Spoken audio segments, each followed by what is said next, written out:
अब ओटीटी का जलवा जिस तरह से इन्होंने बताया, स्पीकर्स होंगे वैभव विशाल, राइटर हैं, Rana Naidu, scam 1992, Mumbai saga, inside edge, और साथ ही होंगे Divya Prakash Dubey, author and dialogue writer, PS1, जोरदार तालियां उनके लिए, और साथ ही उमा शंकर सिंह, राइटर, महारानी एंड खाकी, जोरदार तालियां इनके लिए।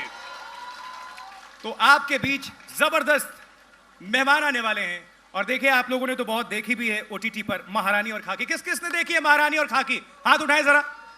क्या बात है, जलवा है। और पिछला सेशन बहुत ही शानदार रहा, और आप सबकी उपस्थिति और इतनी जबरदस्त भीड़ और तालियों ने यह सब कुछ बता दिया था कि आप लोगों ने बहुत अच्छी समझ के साथ, क्योंकि देखिए ये साहित्य का मंच है, इसमें म्यूजिक भी है, इसमें पॉलिटिक्स भी है, इसमें सब कुछ है, ऑल इन वन।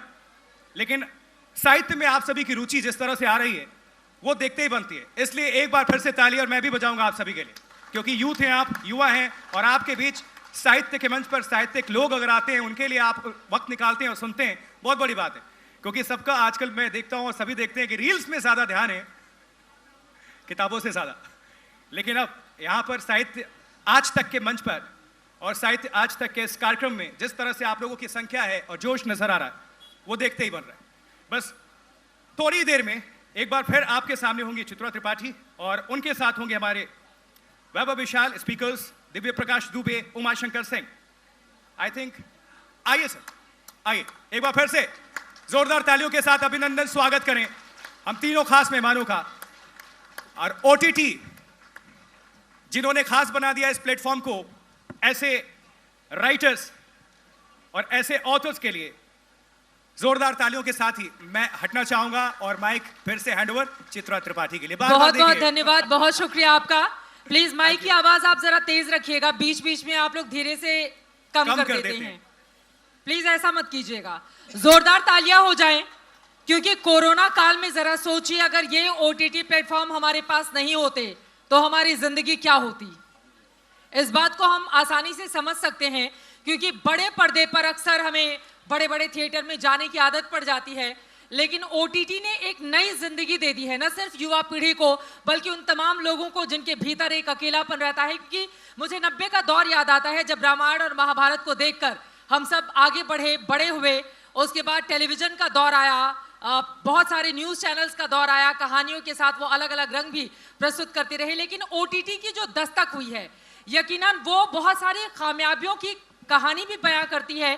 तो इसी के साथ ही साथ सवाल ये भी खड़ा होता है कि हर घर में ओटीटी की पहुंच है और वो लोगों को बिगाड़ने का काम भी कर रही है। तो उमाशंकर जी, शुरुआत आपसे ही करते हुए, चूंकि मैंने देख रखी है आपने जो भी सीरीज की हैं, भीतर से कहां से प्रेरणा मिली, आपके लिए साहित्य क्या है, और ओटीटी प्लेटफॉर्म जो हैं वो चुनौतियां ज्यादा लेकर आई हैं, या आपको लग रहा है कि बदलते दौर की नई परिभाषा है और लोगों के मनोरंजन का एक बड़ा कारण? सबसे पहले आज तक का इंडिया टुडे ग्रुप का धन्यवाद इतना बड़ा जलसा कराने के लिए। Thank you all for being here. Delhi मेरे लिए दूसरा घर है। लगभग 10 साल मैंने यहाँ गुजारे हैं बॉम्बे जाने से पहले के। और बेरोजगारी, थोड़ा सा माइक बस आप अपने पास रख लीजिए। बेरोजगारी, नौकरी के छात्र जीवन के करीब 10 साल मैंने यहाँ गुजारे हैं। और मेरे लिखने की शुरुआत इंडिया टुडे ग्रुप से ही हुई थी। अच्छा, जी जी। इंडिया टुडे मैगजीन से। हाँ। अशोक जी उस समय साहित्य का कॉलम देखते थे और वो बुक रिव्यू था, और वहाँ से आज तक का, अभी तक का जो सफ़र है। तो ओटीटी का जो जलवा शब्द है, जलवा शब्द से मुझे बहुत सख्त तो नहीं, बट एक हल्का नाजुक मुलायम सा ऐतराज़ है। मैं बोलूँगा कि ओटीटी ने एक दमदार उपस्थिति दर्ज कराई है।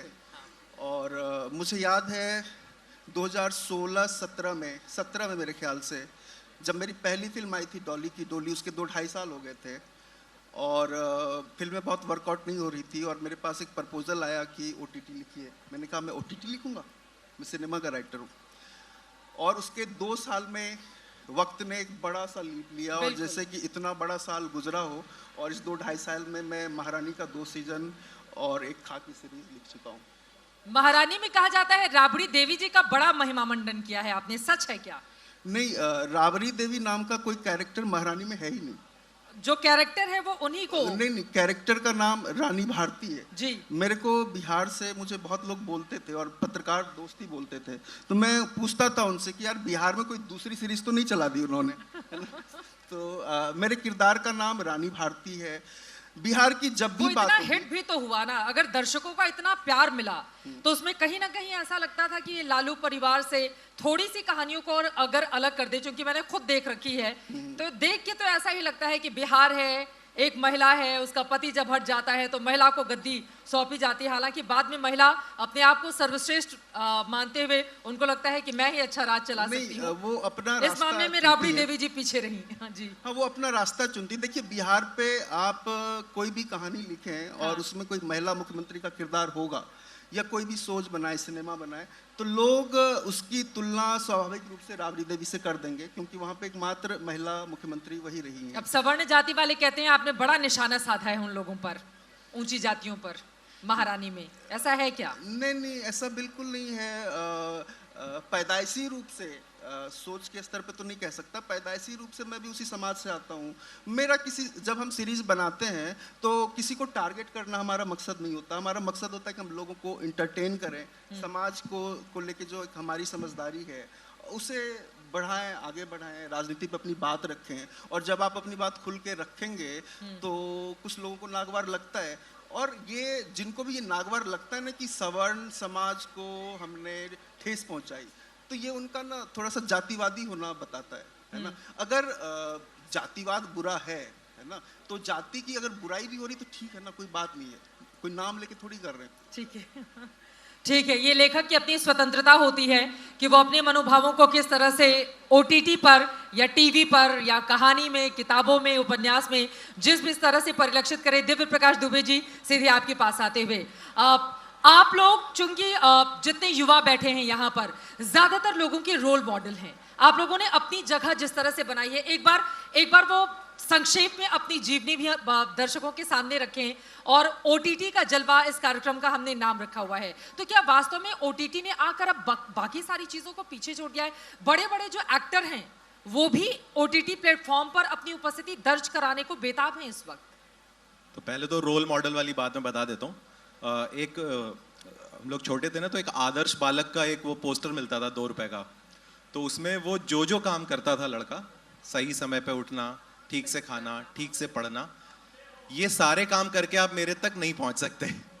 तो वो जो सारी की सारी बात थी कि जो भी आपको टेम्पलेट एक दिया गया, जैसे मैं टिपिकल मिडिल क्लास फैमिली में पैदा हुआ लड़का, जिसको बताया गया बेटा इंजीनियरिंग कर लो, कर ली, समझ में नहीं आया कुछ और ज़्यादा पैसे बढ़ाने, एमबीए करना है कर लो, उसके बाद नौकरी कर ली। लेकिन जब आप सब कुछ पा जाते हो, बहुत जल्दी ठीक ठाक पैकेज हो जाता है, सब हो जाता है, आपको ना हर किसी को, जो भी यहाँ पे बैठा है, चाहे वो पीछे हैं, आगे हैं और सबसे आगे हैं, सोने से पहले ना हम लोगों को रोज एक ख्याल आता है, ठीक सोने से पहले, कि क्या हम वही कर रहे हैं जो हम करना चाहते थे। बिल्कुल बिल्कुल। तो वो जब मुझे ख्याल आना शुरू हुए तो मुझे और कोई बेचैनी मिटाने का तरीका नहीं समझ में आया। मुझे लगा कि एक ही काम आता है थोड़ा बहुत, और हमारे जिस नौकरी में मैं था, हमारे बॉस इतने अच्छे थे कि उनको जिम विम करना होता था तो 6 बजे हम लोग को छोड़ के चले जाते थे, हम लोग 10 बजे तक काम करते रहते थे। तो मैं उस बोरियत को, उस फ्रस्ट्रेशन को मिटाने के लिए मैं हर संडे कहानी लिख के सोमवार को सुनाता था। और जब सोमवार को सुनाता था तो वो पूरा एक, जैसे सत्यनारायण की कथा में मजमा लगता है, तो ऐसे सब लोग सुनते थे और बताते थे कि अरे यार ये सही है यार, इसकी कहानी लिख दी, उसकी कहानी लिख दी। तो वो बड़ा दौर था। और फिर धीरे धीरे उसमें लगा कि हाँ, यहाँ गुंजाइश है कि जहाँ पे फ्रीडम है, यहाँ कुछ भी, क्योंकि किताब इकलौता मीडियम है इस दुनिया में जहाँ पे लगभग कोई सेंसर नहीं है। आज की डेट में तो कम से कम उससे ज़्यादा डेमोक्रेटिक कोई स्पेस नहीं है। और वहाँ धीरे धीरे वो किताबें गलती से बिकने लगी। PS1 के बारे में भी हमारे दर्शक जानना चाहेंगे आपसे। अब PS1 की तो कहानी मैं चमत्कार की तरीके से, जैसे मैं जब शाहजहांपुर, एक बड़ी छोटी जगह है, वहाँ पे मैंने दिल से देखी थी, तो हम लोग सोचते थे ना, वो शाहरुख खान जिस पिक्चर में आ रहा है ना, ये लोग कोई दूसरी दुनिया के लोग हैं। वहाँ पे एक आता था, जब फिल्म खत्म होती ना तो आता है फिल्म बाई मणिरत्नम। हमें लगता था ये जैसे ना, यहाँ से मेरी और मणिरत्नम सर की जो दूरी है ना, वो 7-8 जन्मों की है, ऐसा लगता था। तो जब उनके साथ काम किया, मैं बताता हूँ वो किस्सा क्या रहा, क्यों मतलब मुझे मिला वो मौका काम करने का, क्योंकि मैं फिल्म का राइटर वैसा नहीं था और किताब की दुनिया से आता था। उन लोगों को जब PS1 क्रिएट कर रहे थे तो एक ऐसी दुनिया चाहिए थी 9th 10th 11th सेंचुरी की, जो फ्रेश हो बोलने में, जहाँ पे कुछ ऐसी बात हो जो हम टीवी में नहीं कर रहे, क्योंकि टीवी में एक टिपिकल ट्रूप है माइथोलॉजी या हिस्टोरिकल शोज को लिखने का। तो वो उन्होंने बुलाया, मिले विले, और मैं उस समय देखिए किताब पढ़ने का सभी लोग हम लोग अग्री करेंगे बहुत फ़ायदा मिलता है। मेरे पास राहिज मासूम रज़ा साहब का महाभारत का पहला एपिसोड था, आपने भी महाभारत का नाम लिया था, वो पहले एपिसोड का स्क्रीन प्ले विद डायलॉग था मेरे पास, मैंने कहीं बड़ा ढूंढ ढांड के निकाला था। तो मैं लेके गया, मैंने अप्रोच बताया, और मनी सर बहुत कम बात करते हैं। पहले तो उनकी टीम ने मेरे साथ ये मजाक किया कि मनी सर हिंदी समझ लेते हैं, तो मैंने हिंदी में ही बात करना शुरू की। तो थोड़ी देर बाद फिर मुझे समझ में आया कि नहीं, ये गलत है, यहाँ का रनिंग जोक है, जो भी नॉर्थ वाले आते हैं उनके साथ वैसे ही करते हैं, और बॉम्बे से जो लोग आते हैं। तो फिर उन्होंने बोला, और जैसे मनी सर से जब मिलना होता है या जब होता है तो ये लगता है ना कि सामने पीछे ना बैकग्राउंड में बॉम्बे चल रही है, दिल से चल रही है, शाहरुख खान आ रहे हैं, वो गाने दिख रहे हैं, रावण दिख रही है, ओके कनमनी दिख रही है, दुनिया भर की फिल्में। तो वो मुझे बहुत और एक चीज़ से बात ये ख़त्म करूँगा, क्योंकि मैं ऐसे तो मैं पूरा टाइम ही खा जाऊँगा इसमें, कि जो अप्रोच है साउथ में, क्यों साउथ वर्सेस जो आजकल हो रहा है, वो लोग जिस तरीके से काम करते हैं वहाँ पे जब आप जाता हूँ मैं चेन्नई में, तो मद्रास टॉकीज़ में जो ड्राइवर से लेके अकाउंटेंट से लेके जो ऑफिस बॉय तक हैं, वो भी केवल इस वजह से आपकी रिस्पेक्ट करते हैं कि आप राइटर हैं। वो बहुत अलग है। जैसे मैं मुंबई में, मैं चैनल साइट्स भी मैंने काम किया है, मैंने कई सारे शोज़ कमीशन भी किए हैं, और मैं उस साइड से भी देखा है मैंने इस दुनिया को। तो वो बहुत अलग ही अनुभव है, मतलब। और वो लोग एक एक चीज़ पे जितना फिक्सेट करते हैं कि हमें ये चाहिए, फिर वो जल्दबाजी नहीं करते, फिर एक बार काम समझ में आ जाए तो पैसे का लोड नहीं है, फिर आपको वो डिलीवर करना है। दक्षिण भारत में हाँ, वो मैंने देखा है। इसी वजह से जो मुंबई या फिर हिंदी फिल्म है वो अभी एक क्राइसिस के दौर से भी गुजर रही है।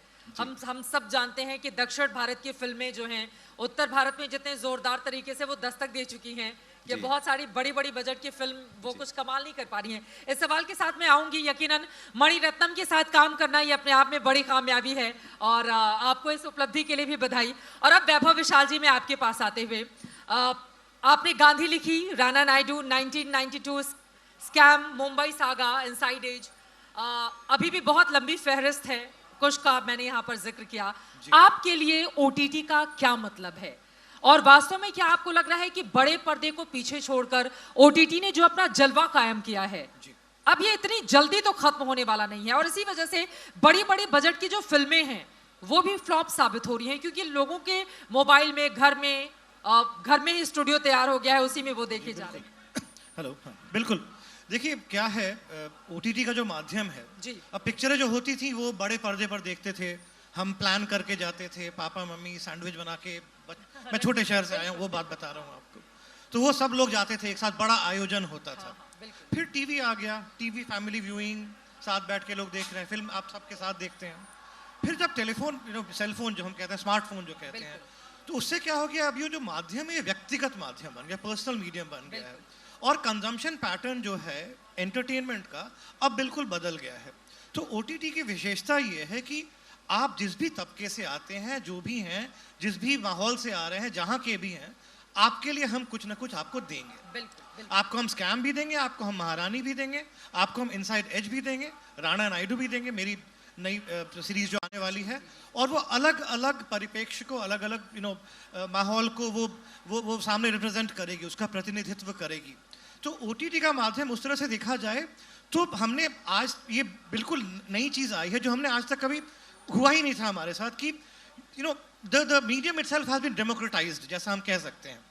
और उससे क्या हो रहा है कि जितने ज़्यादा लोग उतने ज़्यादा हम चीज़ें बनाएंगे, उनके लिए उतने ज़्यादा प्लेटफॉर्म्स खड़े होंगे, तो और भी नई नई चीज़ें आती रहेंगी। तो मेरा ऐसा मानना है कि ओटीटी कंपटीशन तो देता ही रहेगा। क्या आपको लग रहा है कि ये जो कोरोना, चूंकि बार बार इस शब्द का इस्तेमाल किया जाता है, आपदा में अवसर, जी, तो कोरोना ने ओटीटी के लिए कम से कम आपदा में एक अवसर बनाने का काम किया है, क्योंकि लोगों की लत थी, बड़े पर्दे पर जाकर जब तक पिक्चर नहीं देखो तब तक नहीं माना जाता, छोटे पर्दे की मतलब टीवी पे घर में बैठकर नहीं माना जाता था। और आपने भी कहा कि जब हम बड़े पर्दे पर जाते थे तो बड़ी सारी तैयारियां होती थी, पहले से ही बातचीत होती थी। तो क्या आपको लग रहा है कि कोरोना की वजह से ये दुनिया पूरी तरह से चेंज हो गई है? जी, पूरी तरह से चेंज हुई ऐसा तो नहीं कहूँगा, लेकिन हाँ, आपदा में अवसर ज़रूर देखा।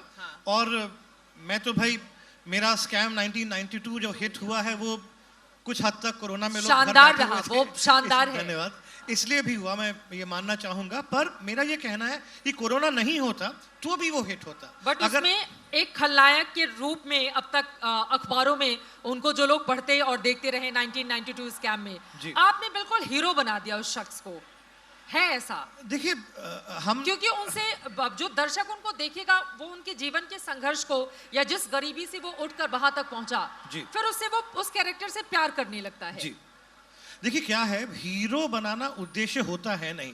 मैं गांधी लिख रहा हूँ, गांधी को भी हम हीरो नहीं बना रहे हैं। अगर आप किसी पर महानता थोपने लगेंगे ना, तो ऑडियंस बहुत स्मार्ट है, वो दूर हट जाएगी। लेकिन अगर आप स्ट्रगल के साथ उनकी जिंदगी दिखाएंगे, जो कि हमने हर्षद मेहता के लिए किया, तो लोगों ने वो आइडेंटिफाई किया उस स्ट्रगल के साथ कि हाँ भाई इतनी मेहनत करके ऊपर आया है। उसके बाद जज करना नहीं करना ना वो मेरा काम है, ना मेरे डायरेक्टर का काम है, वो ऑडियंस का काम है। और उसमें वो जो कैरेक्टर है वो तुरंत जो डिसीजन लेते हैं और वो सही होता हुआ चला जाता है। इस वजह से भी लोग उनके भीतर एक नायक देखने लगते हैं कि ये जो कहता है वही सही है, और उसी पर आंख बंद करके वो भरोसा करते हुए चले जाते हैं। अब मैं आपसे जानना चाहूंगी किस तरह की चुनौतियां होती हैं आप लोगों के सामने, क्योंकि इतने कंपटीशन का भी ये दौर है, प्रतिस्पर्धा एक दूसरे से ज्यादा है, पता नहीं किसकी पसंद नहीं आया। उसके बावजूद अगर आप लोगों ने इतनी बड़ी बड़ी कहानियों को लेकर इतनी कामयाबी हासिल की है, तो उसका श्रेय किसको देंगे? और ये कामयाबी हासिल करने के लिए बाकी जो लोग आपकी तरफ बनना चाहते हैं उनके लिए क्या टिप्स देंगे आप? जी श्रेय तो भाई कोई चीज हिट हो जाती है तो ऑडियंस को देना पड़ता है, क्योंकि आप वो लोग नहीं देखेंगे तो हम क्या करेंगे? ऑडियंस नहीं होगी तो हम क्या कर सकते हैं? तो श्रेय तो सारा हमारे दर्शकों को जाता है। ये जरूर कहूंगा कि भाई देखिए, हर कहानी का अब वक्त आ गया है। जो भी कहानी लोगों के पास है उसको सुनाने का, उसको बताने का, उसको दिखाने का समय आ गया है। ये एक लेखक के लिए, अगर आप लेखक हैं तो इससे अच्छा समय हो ही नहीं सकता है। It is the best time to be a writer, because there is a story that is waiting to happen, और वो होता रहेगा, आगे भी चलता रहेगा। जो सच्ची कहानियां हैं, क्या दर्शकों को वो ज्यादा अपील करती हैं? देखिए अच्छी कहानियां अपील करती हैं, बस सच्ची हो झूठी हो, कहानी अच्छी होनी चाहिए और कहानी कहने का मादा आप में होना चाहिए। और सबसे बड़ी बात यह है कि आपको ये मान के चलना चाहिए कि भाई आप आप जो कहानी कह रहे हैं वो अच्छी कहानी है और वो चलेगी। स्कैम में मैंने एक लाइन लिखी थी जो थोड़ी बहुत चल गई थी कि रिस्क है तो इश्क है। बिल्कुल। तो ये थोड़ी नहीं बहुत ज्यादा चली थी, और अब तो हर बात में लोग इसका उदाहरण भी देते हैं। तो ये यहाँ पर मैं भी वही कहना चाहूंगा कि भाई रिस्क है तो इश्क है। आप लिखिए और ये समझ के लिखिए कि हाँ भाई ये काम करेगी और काम करेगी पक्का पक्का। वो लेकिन विश्वास होना चाहिए, और उस विश्वास को के साथ मेहनत भी उतनी ही चाहिए होती जो हम करते हैं। राइटर्स का काम बहुत ज़्यादा मेहनत वाला होता है। अभी जैसे गांधी हम लिख रहे हैं तो उस पर काफ़ी वक्त हमारा जा रहा है, पर हमें ये मालूम है कि जब वो चीज़ बनकर आएगी, जब डायरेक्टर उसको अपना बना लेंगे, जब एक्टर्स उसको अपना बना लेंगे, तो वो जो चीज़ बन के आएगी, गांधी पर बहुत सारी फिल्में आ चुकी हैं जी। तो इस बार क्या अलग आप देने वाले हैं इस गांधी के जरिए? हम गांधी के गांधीत्व को, अगर मैं इस शब्द का प्रयोग करूं, जब वो मोहनिया से लेकर जो महात्मा का सफर है, हम वो बिल्कुल जैसा था वैसा दिखाना चाहते हैं। रामचंद्र गुहा जी की पुस्तक पर आधारित ये है, ये हमारा सीरीज। तो हमारा प्रयास ये है कि हम ग्रेटनेस को थ्रस्ट नहीं करें गांधी जी के ऊपर। उनको शुरू से ही हम ऐसा नहीं दिखाते कि पैदा ही हुए थे लाठी लेके, तो वो जो सफर उनका था जिसमें काफी उतार चढ़ाव थे, काफी पड़ाव थे, तो उसको सच्चाई के साथ हम दिखाएं। और ये जरूरी है कि हमारे दर्शक गांधी जी को समझें, जानें, और जो अच्छाइयां हैं, बुराइयां हैं, उसके बाद वो जज करें। हमारा काम एज राइटर्स जो जिंदगी जैसी उन्होंने जी, जो जीवन उनका था, वो दर्शाना है। सच्चाई तो यही है कि गांधी को जितना पढ़ो ऐसा लगता है कि वो कम ही है। और अभी भी किसी भी किताब में, अगर हम, बहुत सारी किताबें मैंने भी गांधी के बारे में पढ़ी है, लगता है कि कुछ अधूरापन रहता है। तो अब मैं पूरी उम्मीद करती हूँ कि आप जो कुछ भी लेकर आने वाले हैं उसके जरिए कम से कम उनके जीवन के उस हिस्से को हम छूने की कोशिश करेंगे जो अब तक अधूरी रह गई। चित्रा जी प्रयास यही है, क्योंकि अगर हम नहीं करते तो व्हाट्सएप यूनिवर्सिटी वाले कर देते, फिर वो तो झूठी बातें होती इसलिए हैं। हमने हमारे ऊपर लिया है कि हम उसको सच्चाई हमारी के साथ जिम्मेदारी यही है। व्हाट्सएप पर तो गलत बातें इतनी ज्यादा आती हैं और सबके बारे में, और आजकल तो महापुरुषों को लेकर किस तरह की प्रतिस्पर्धा राजनीति के मैदान में चल रही है उस पर नहीं जाते हुए लौट आते हैं। जी दिव्य प्रकाश जी, आपने पूछा ना कि क्या करें कि वैभव सर जैसे बन जाएं, या क्या करें कि उस दुनिया में ब्रेक कर जाएं। मैं एक्चुअली जब एक चैनल में काम करता था तो दिन भर में मेरी नौकरी बहुत सही थी। मैं एक समय तो नंबर क्रंचिंग करता था एक कंपनी आपने में। पढ़ाई भी लेकिन बहुत की है, सिम्बोयसिस से एमबीए, पता नहीं क्या क्या किया है आपने। नहीं बस यही, फिर मतलब सबको यही लगता है एक्चुअली। मैं सब जगह जब किताब आ रही थी तो मैं, मेरे जो मार्केटिंग वाले दोस्त थे वो यही समझते थे कि चलो कोई बात नहीं यार, मार्केटिंग बेकार करता है, लिखता ठीक ठाक होगा। लिखने वाले दोस्त आज तक यही समझ रहे हैं कि यार ये मार्केटिंग ही ठीक कर रहा था, लिख क्यों रहा है। तो ये, लेकिन मैं एक चीज बोलूंगा, जैसे यहाँ पे कोई फरीदाबाद से आया होगा, कोई बरेली का होगा, कोई बलिया का होगा, सर सासाराम के हैं, या जैसे पटना के हैं सर। मैं एक चीज बता रहा हूँ, जो मैं जब चैनल में था ना, तो रोज कम से कम 5 राइटर्स 4 प्रोड्यूसर्स आते थे। हम लोग को तुरंत डिसीजन लेना होता था कि ये कहानी हम करेंगे या नहीं करेंगे। एक चीज जो वर्क करती है हमेशा ना, अगर आप पटना से आए हैं या आप बलिया से आए हैं, आप अपने मोहल्ले की ही कहानी अगर सही से लिख दें, मेरे को आज भी ये लगता है, आप अपने मोहल्ले, अपनी गली की कहानी सही से लिख दें, आपको बहुत ज्यादा कुछ मचाने की जरूरत नहीं है। होता क्या है, जब हम बॉम्बे आते हैं ना, तो हम एक प्रेशर ले लेते हैं कि इनको क्या चाहिए, सामने वालों को क्या चाहिए, सामने वाला क्या इंतजार कर रहा है कि यार ये अपना शहर कब लेके आएगा, और उस चक्कर में कंफ्यूजन रहता है। बहुत बार अगर आप अपने ऑनेस्ट हैं उस गली, मोहल्ले, स्कूल, शहर से, तो आपको बस वही चाहिए। आप अपना जयपुर छोड़ के मत आइए, लेके आइए, ये अपना दिल्ली लेके आइए। लेकिन बहुत सारे लोगों के मन में देखिए एक ये वाली एक हीन भावना, जिसको अगर मैं कहूँ, जो छोटे शहरों के बच्चे होते हैं, जो हिंदी मीडियम में खास तौर से पढ़ाई किए होते हैं, जब वो मुंबई की दुनिया में जाते हैं जी, जब वो मुंबई की दुनिया में जाते हैं तो एक अलग ही दुनिया उनको नजर आती है। तो उनको लगता है कि हम जो समेट कर आए हैं वो कौन सुनेगा यहाँ पर। तो वास्तव में ये जो भ्रम बना हुआ है मुंबई को लेकर, लोग सुनने वाले हैं वहां पर, मौके मिलते हैं क्या जो युवा पीढ़ी है उसको? तो इसके सवाल, इसका जवाब जो है वो हाँ भी है और ना भी है। देखिए वहाँ पे ना बहुत सारी, जो आज की डेट में बहुत सारा जो लोग अच्छा काम कर रहे हैं, जो एडीज हैं, जो बहुत सारे लोग हैं, ये सारे के सारे, बहुत सारे लोग जो लोकल वहाँ के ना, वो इंग्लिश मीडियम के पढ़े हुए हैं, है ना। कई बार आप उनको स्क्रिप्ट दोगे हिंदी में समझ में नहीं आती है, लेकिन एट द सेम टाइम ऐसी भी एक पैरेलल दुनिया, जैसे वो गली बॉय में क्या था कि एक दुनिया एग्जिस्ट करती है वो रैप वाली, हमें जब सामने आई तो लगा अरे इतनी बड़ी थी है। मैं आपको बता रहा हूँ कितनी फिल्में इस समय जो प्रोड्यूस हो रही हैं, उनकी स्क्रिप्ट हिंदी में भी लिखी जा रही है, एक्टर्स हिंदी में मांग रहे हैं, अब लोग मांग रहे हैं। तो बस, लेकिन क्या है ना, आप कोई भी चीज लेके जाइए, जो भी है, आप बस उससे ट्रू रहिए। अभी हो क्या रहा है ना चैलेंज में, जैसे मैं किताब में तो मैं बता सकता हूँ कि हम किताब पढ़ के किताब लिखते हैं कई बार ना, तो जो जीवन से आती है ना कहानियां, वो मिसिंग है। प्रॉब्लम वहां पे है। उसमें क्या होता है कि आपको लगता है अरे मैं सिनॉप्सिस अच्छा बना देता हूँ, है ना, ये 2 लाइन, ये 1 लाइन मैंने ना लिया और मैंने बना के सुना दिया और ये बड़ा सही हो जाएगा। वैसे नहीं वर्क करता। आप कोई भी, जो भी लोग फिल्में बना रहे हैं अच्छी, आप किसी भी 10 लोगों को फिल्टर करिए, उनसे अलग में एक फ्लाइट की उनके पड़ोस में सीट करा लीजिए, तो 2 घंटे में तो भाग जाएंगे नहीं कहीं, है ना। ये ट्रिक है बड़ी पुरानी, अगर कभी आपको करना हो तो जाके करिए और उनसे आप पूछेंगे ना कि उन्होंने वो, जैसे मैं आपको एक एग्जांपल देता हूँ, मैंने जयदीप साहनी साहब आए थे यहाँ पे, चक दे उन्होंने लिखी है। मैं एक बार उनका सेशन अटेंड करने गया, उनसे पूछा किसी ने, क्या रे चक दे का क्या स्ट्रक्चर है सर, क्या कहानी लिख दी है सर, ये वो।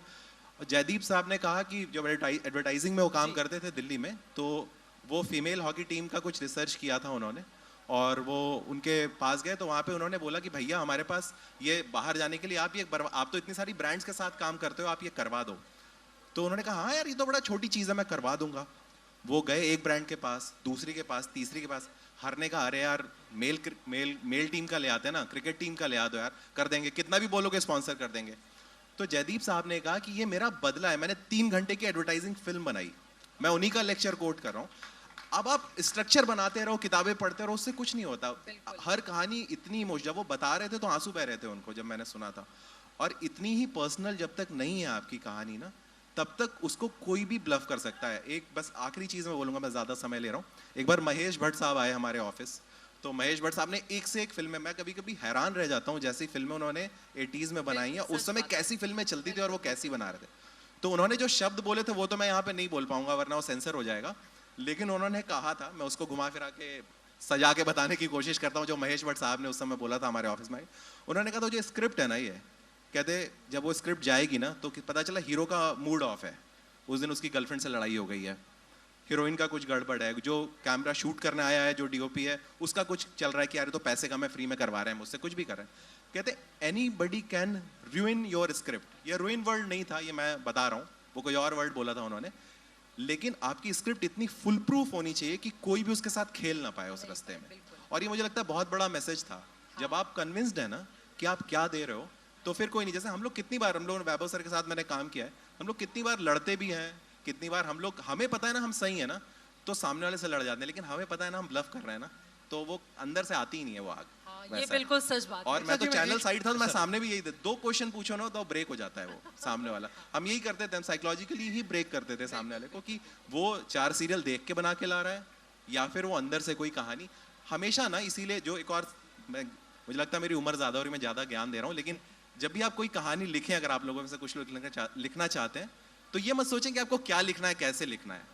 आप ये सोचिए कि वो कहानी आपको कहनी क्यों है। अब वो जो हिंदी पढ़ने वाले विद्यार्थी हैं, जब वो क्लास में बैठे रहते हैं, उनको तो कहानी कैसे लिखनी है उसके बड़े सारे नियम बता दिए जाते हैं, लेकिन आप इनकी बातों पर तो कुछ मैं जोड़ना बस चाह रहे थे, एक please, बात उसके बाद ऐड में करना आगे चाहूँगा, जो हिंदी भाषी लोग हैं यहाँ पे, जो हिंदी मीडियम से जो आए हैं, ये उनकी खूबी है, खामी नहीं है।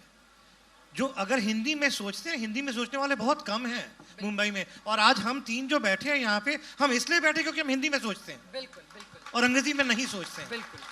अंग्रेजी जानना जरूरी है क्योंकि माध्यम उस पर लोग बातें करते हैं। अंग्रेजी सीखिए, और भाषा सीखना कोई बुरी बात नहीं होती यूपी और बिहार वालों का ये ज्यादा दर्द रहता है। हाँ, बट वो दर्द होना चाहिए नहीं।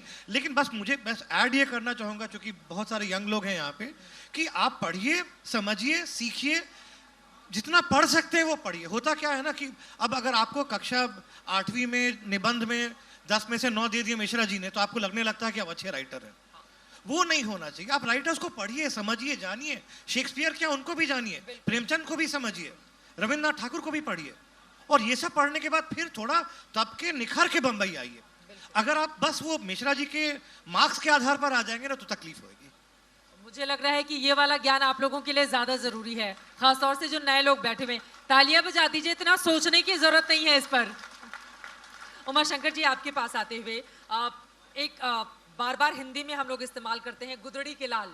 छोटे छोटे शहरों से जाकर जिन्होंने बड़े बड़े अपने नाम बनाए, यकीनन आप तीनों भी उसमें शामिल हैं, कि बिहार से निकलकर फिर आप लोग वहाँ पर पहुँचते हैं और वहाँ पर अपना इतना बड़ा नाम कायम करते हैं। आपका किस तरह का संघर्ष रहा है? जैसे उन्होंने बताया कि शुरू में तो बहुत सारी परेशानियां आती थी और एक लंबा संघर्ष भी होता है किसी भी राइटर के लिए खास तौर से। उसके बाद आपके हिट जो आपके दिल के सबसे ज्यादा करीब हो, क्या वो महारानी है, खाकी है, या फिर कोई दूसरी?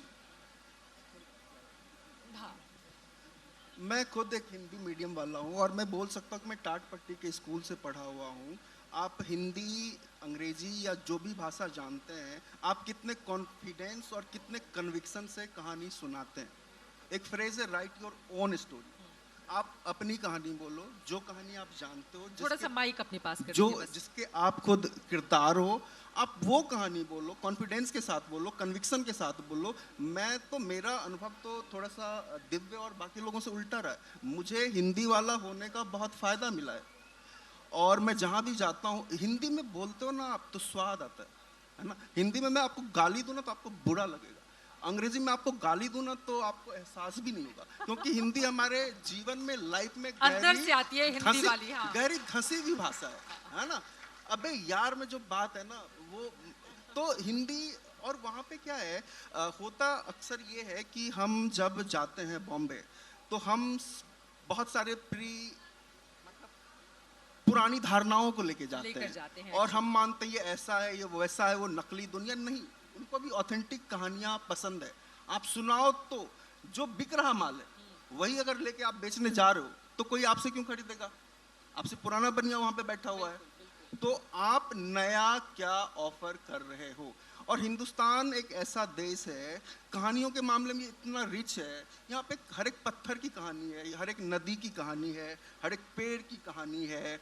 बट आप जब जाते हो तो आपको लगता है कि लड़का कॉलेज में पढ़ता होगा, उसकी एक गर्लफ्रेंड होगी, उसका बाप रिच होगा, और देखो ये कहानी पसंद नहीं आ रही इनको, तो वो नहीं चलेगा, वो नहीं चलेगा। वो दौर अब चला गया। हाँ, वो दौर अब चला गया। और अभी हम लोग वेब सीरीज OTT वाले सेशन में हैं, तो देखो OTT के आने से हुआ क्या है।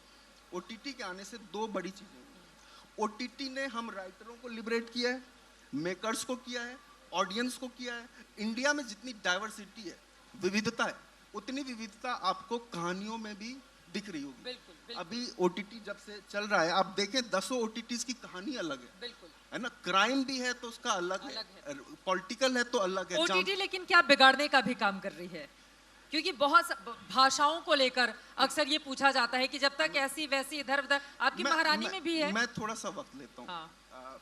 देखिए क्या हुआ कि बिना उसके हिट नहीं होगी क्या? नहीं बिल्कुल होगी। मेरी जो आने वाली सीरीज है खाकी, उसमें एक भी गाली नहीं है।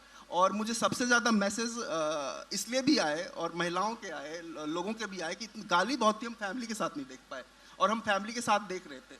तो मेरी जो आने वाली सीरीज है उसमें एक भी गाली नहीं है। मैं ना एक बात बताता हूँ, जब OTT, अभी आवाज़ ठीक आ रही है ना, तो जब OTT इंडिया में आया 2016-17 तक, TVF और यशराज ने बनाई थी बैंक बाजा बारात, तब तक ये स्पूफ था, तब तक ये बहुत मेट्रो सेंट्रिक था। 18 के बाद जब अनुराग ने सीक्रेट गेम्स बनाई, एक्सल ने मिर्जापुर बनाई, तब ये सेंसेशन था। उसमें गालियां थी, सेक्स ऐसा था कि पॉर्नहब से मुकाबला कर ले।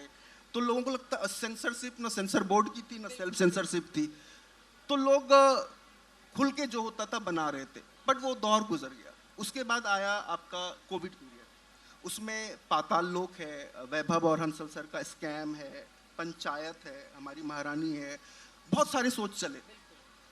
अभी क्या है कि लोग, जीवन खुला हुआ है, लोग ऑफिस जा रहे हैं, काम कर रहे हैं, हॉस्पिटल में उनके लोग हैं, जिंदगी अपने पूरे स्विंग पे चल रही है।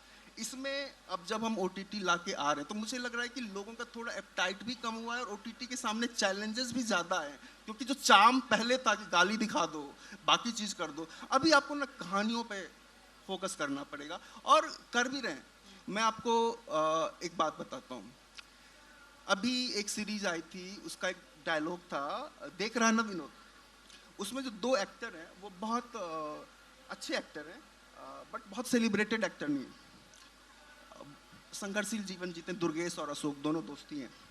तो लेकिन आप देखेंगे ये जो देख रहा है ना विनोद, ये शोले के कितने आदमी थे से लेके दबंग के थप्पड़ से डर नहीं लगता साहब प्यार से लगता, उसके टक्कर का डायलॉग है, उससे कम लोकप्रिय नहीं है। सबसे ज्यादा नेता लोग इस्तेमाल करते हैं, देख रहा है ना विनोद, ऐसे लिख के। तो ये एक दूसरे पर निशाना साधने के लिए। ये OTT का असल जलवा है। दूसरा OTT का की खासियत क्या है कि पहले हम बहुत स्टारों पे डिपेंड करते थे। एक स्टार हाँ बोलेगा तो फिल्म बनेगी, प्रोजेक्ट ऑन होगा, बाकी चीजें होंगी। अभी हम स्टार पे डिपेंड नहीं करते। हमको अच्छे एक्टर चाहिए, अच्छी स्टोरी चाहिए। और पहले हम 25 करोड़ में फिल्म नहीं बना पाते थे 2 घंटे की, अभी हम 25 करोड़ में तकरीबन 7 घंटे का कंटेंट OTT पे बना देते हैं, अपनी बात भी अच्छे से कह देते हैं। और OTT ने एक और जो नई चीज करी है, जितने मीडिएटर थे ना वो सारे खत्म कर दिए। अभी आप देखो कि अभी ऑडियंस और कंटेंट के बीच में हम मेकर्स भी नहीं है।